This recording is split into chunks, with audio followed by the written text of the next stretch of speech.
Pernahkah Anda berpikir bahwa masalah-masalah besar dalam hidup tentang kebenaran, keadilan, bahkan Tuhan sebenarnya adalah masalah bahasa? Mengapa satu kata bisa memicu konflik, sementara kata lain bisa membangun perdamaian? Inilah pertanyaan kunci dalam filsafat bahasa. Pada video ini, kita akan membahas pengantar filsafat bahasa dan memahami mengapa The Linguistic Turn menjadi fondasi penting bagi studi dan praktik English Language Teaching di level pascasarjana.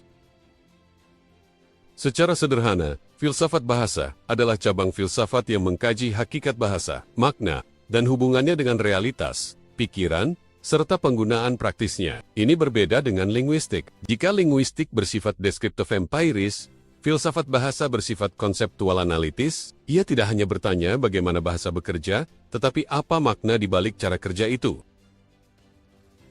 Pada awalnya, bahasa dianggap hanya sebagai alat pikiran. Namun pada abad ke-20, muncul kesadaran baru. Kita tidak pernah berhubungan langsung dengan dunia tanpa bahasa. Inilah awal dari The Linguistic Turn. Masalah filsafat ternyata adalah masalah bahasa. Karena itu, memahami LT berarti memahami bagaimana meaning dikonstruksi dan dinegosiasikan melalui bahasa Inggris.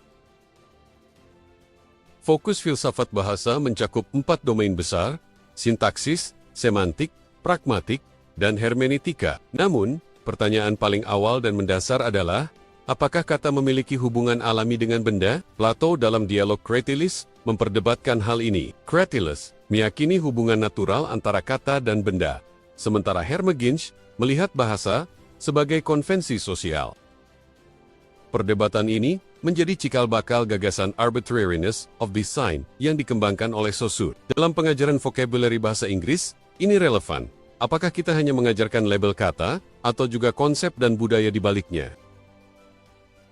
Dalam filsafat bahasa modern, ada dua tradisi besar, tradisi analitik dan tradisi kontinental. Tradisi analitik dipelopori Frege, Russell, dan Wittgenstein menekankan logika dan kejelasan makna. Bahasa dipandang sebagai sistem kode yang harus presisi dan bebas ambiguitas. Dalam ELT, jejaknya terlihat pada grammar translation dan penekanan pada akurasi struktur. Sebaliknya, tradisi kontinental melalui Heidegger, Gadamer, Derrida, dan Foucault melihat bahasa sebagai rumah ada. Bahasa bukan sekadar menggambarkan dunia, tetapi menyingkap makna, sejarah, dan relasi kuasa. Pendekatan seperti CDA dan pedagogi kritis lahir dari sini. Mahasiswa pascasarjana perlu menguasai keduanya agar memiliki perspektif yang utuh. Istilah The Linguistic Turn dipopulerkan oleh Richard Rorty, menandai pergeseran fokus filsafat dari pikiran ke bahasa. Wittgenstein mengatakan, "The limits of my language mean the limits of my world." Ketika kita mengajarkan bahasa Inggris, kita sedang memperluas dunia siswa. Jika pengajaran bahasa kaku dan terbatas, dunia siswa pun menyempit.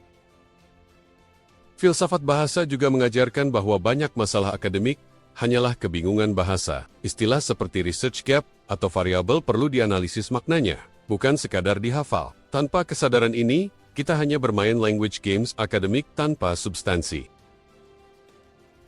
Bahasa, pikiran, dan budaya tidak terpisahkan. John Locke melihat bahasa sebagai alat mentransfer ide. Namun filsuf modern berpendapat, kita berpikir dalam bahasa. Karena itu, belajar bahasa Inggris bukan sekadar mengganti kata, tetapi mempelajari cara berpikir baru.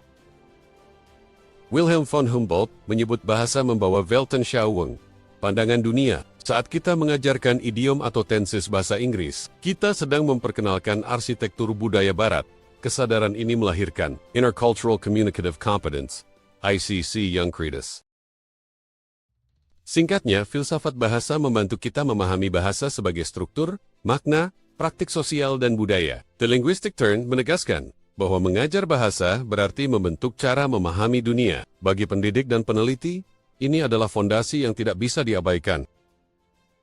Sebagai refleksi, apakah selama ini kita mengajarkan bahasa Inggris hanya sebagai keterampilan teknis, atau sebagai cara berpikir dan memaknai dunia? Pertanyaan ini bisa menjadi bahan diskusi awal Anda dalam mata kuliah Philosophy and Paradigm of English Language.